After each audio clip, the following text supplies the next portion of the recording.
Welcome back to Thimbleberry U. I am John J. Gay. I'm joined again by Amy Walls from Thimbleberry Financial. Happy New Year, Amy.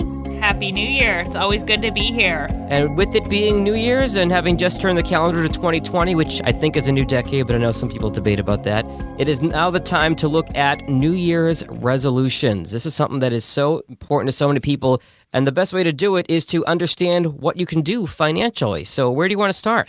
So many people do set New Year's resolutions, and we're recording this early in January, and there's a lot of people that have probably already given up on their New Year's resolutions. Yep. What I'd say is it's okay to take a break and come back to them. So if you've given up or you're still going strong, either way, it's okay. You can embrace these things. And many times people do have, fitness goals, and they also have financial goals.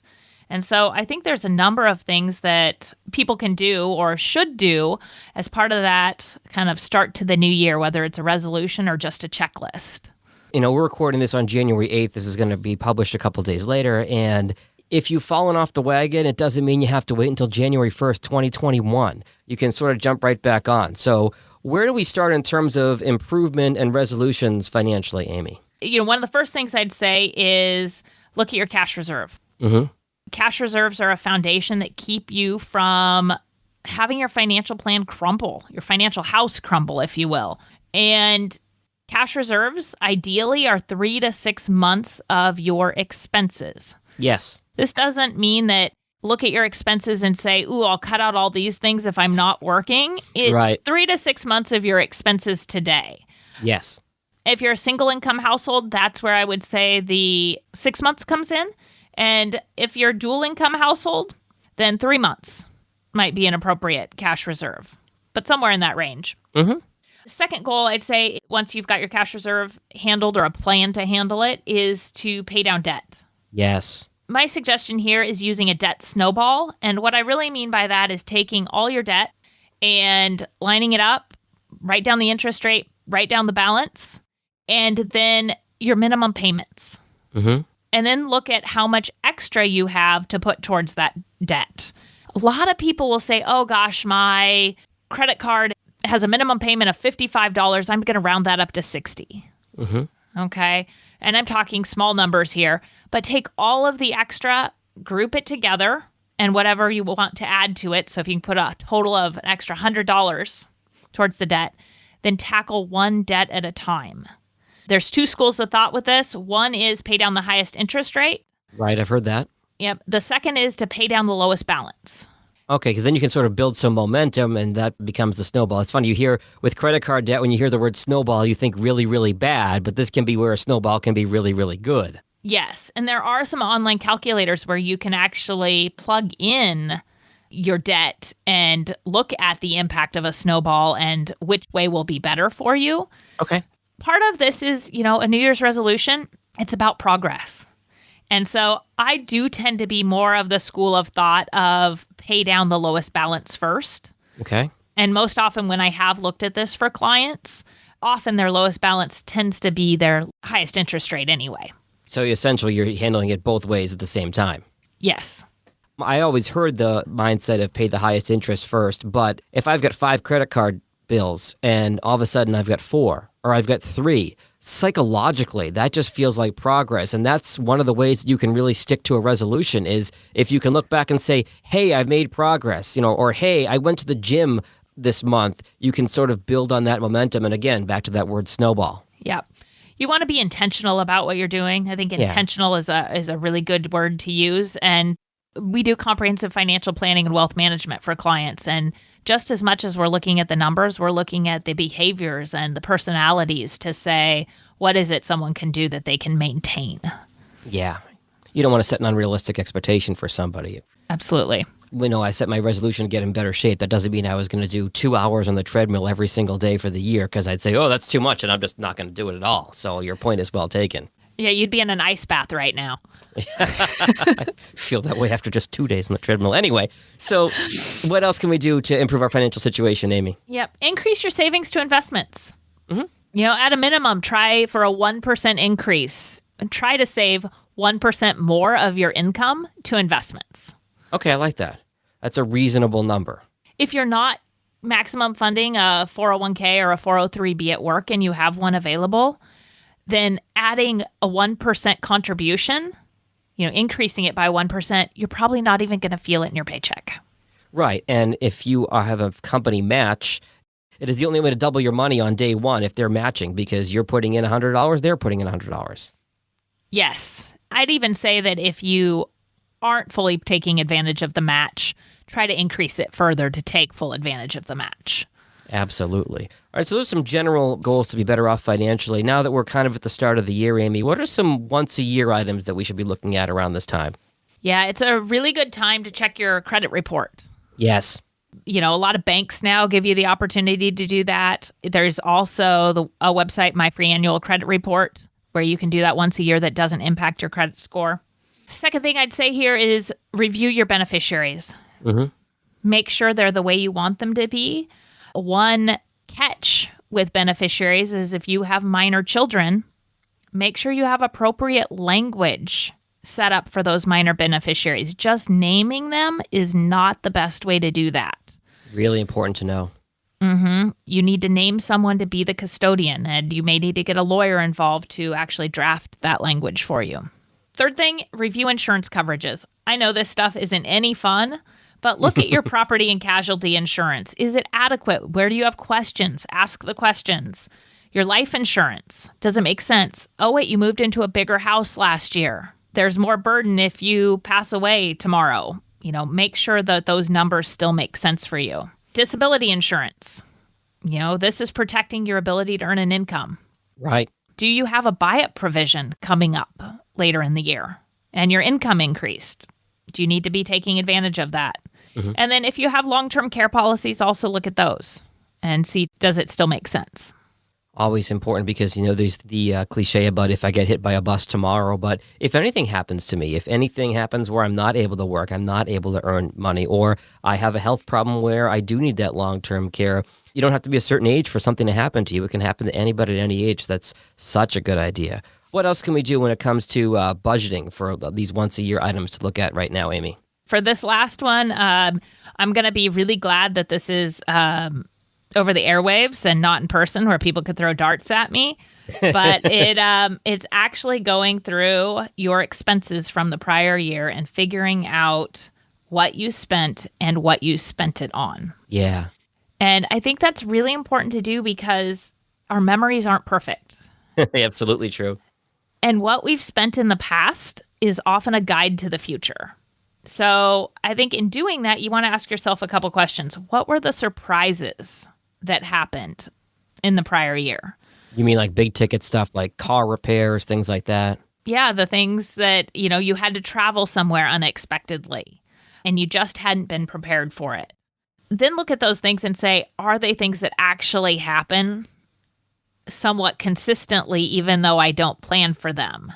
And then save for them. Yeah. We have clients that know that we found after a couple of years of planning, they consistently spent $10,000 on something during the year, that it was always something different. Really? But it was always about $10,000. And so we've just built in the unexpected expense line item into their planning that says they're going to spend $10,000 a year on something. Okay. I've mentioned this in previous episodes, Amy, where my wife is kind of the financial brains of the operation. And, I was kind of spending all willy-nilly when I was single. And then once we moved in together and got married, we sit down and we look at our budget every week. And, we talk about big stuff, but the small stuff, going out and grabbing fast food if I'm going to be having a busy day and not a chance to run home and eat something.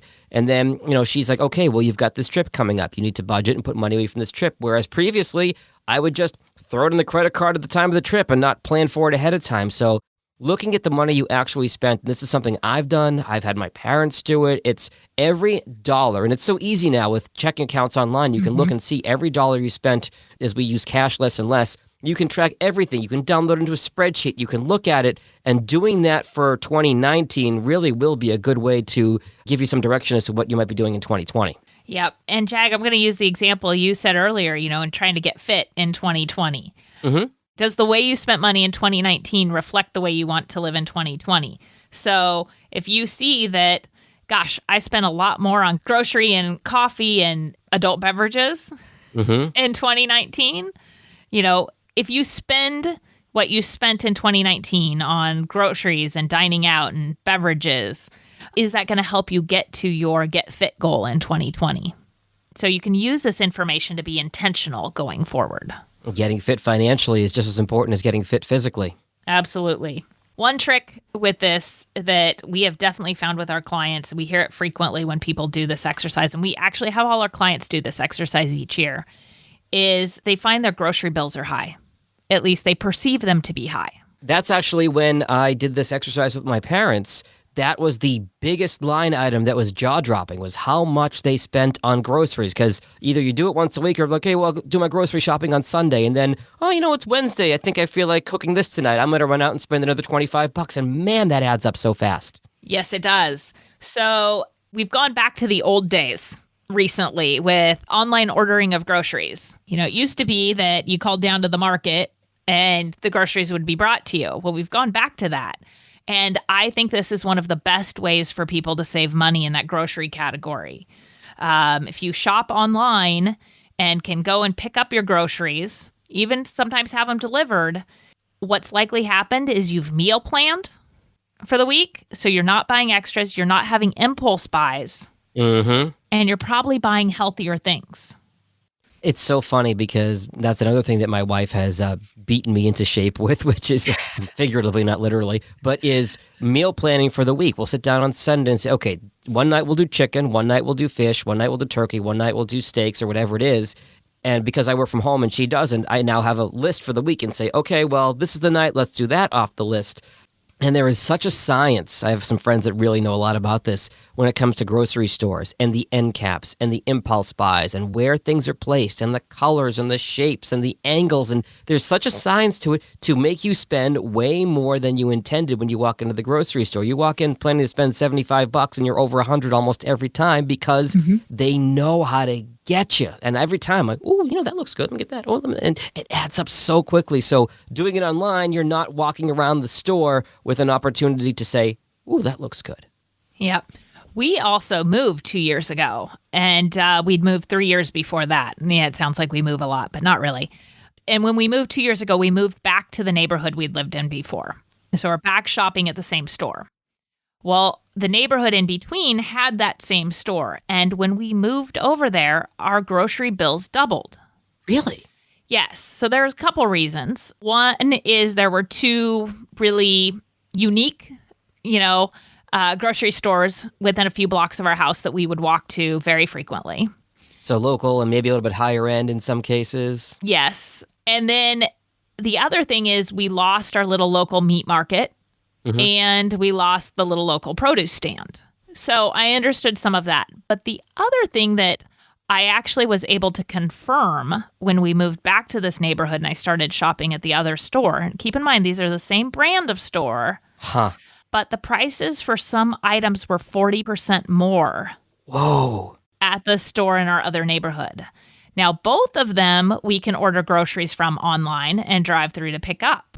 And one of them is over by my office. So after we moved for a while, I was doing that. When I'd leave the office, I'd go get our groceries to bring them home. Sure.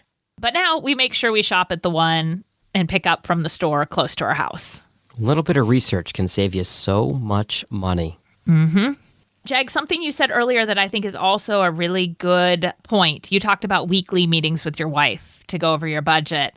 I think that's great. I think if you can do weekly, absolutely. It's a great way to do it. At a minimum, set up a monthly time to do this and make it a date. Even if you're the only one responsible for your budget, set a place that you go once a month to look at that, do that work. And if you're a couple, have a coffee date once a month. Coffee's probably better than wine for a situation like this. Absolutely. I think it's important to do this work and talk about that budget in a neutral space. So maybe not in the house. Make sure if you do have kids, they're not there. Yeah. And kind of a morning coffee meeting, at least for the way I think about things, is a great space to do that in. And you put a reminder on your phone. Make it part of your routine. You do it enough times, and it'll become habit, just like I'm kind of hoping for the treadmill this year. I hope you have a daily reminder in your phone for that one. Working on it. These are all great things to think about as we get into a new year here, Amy. And, really spending time to look at your budget and looking at your finances and setting these goals, it really will go such a long way. You're preaching to the choir, because in the last couple of years I've been doing this with my wife, and it has made such a difference. So absolutely things you should think about doing on your own. And if you want professional help, whether it's a budget, planning for your financial future, your retirement, anything like that, Amy really is the person to go talk to at Thimbleberry Financial. What are the best ways to get a hold of you, Amy? You can give us a call at 503-610-6510 or look us up at thimbleberryfinancial.com.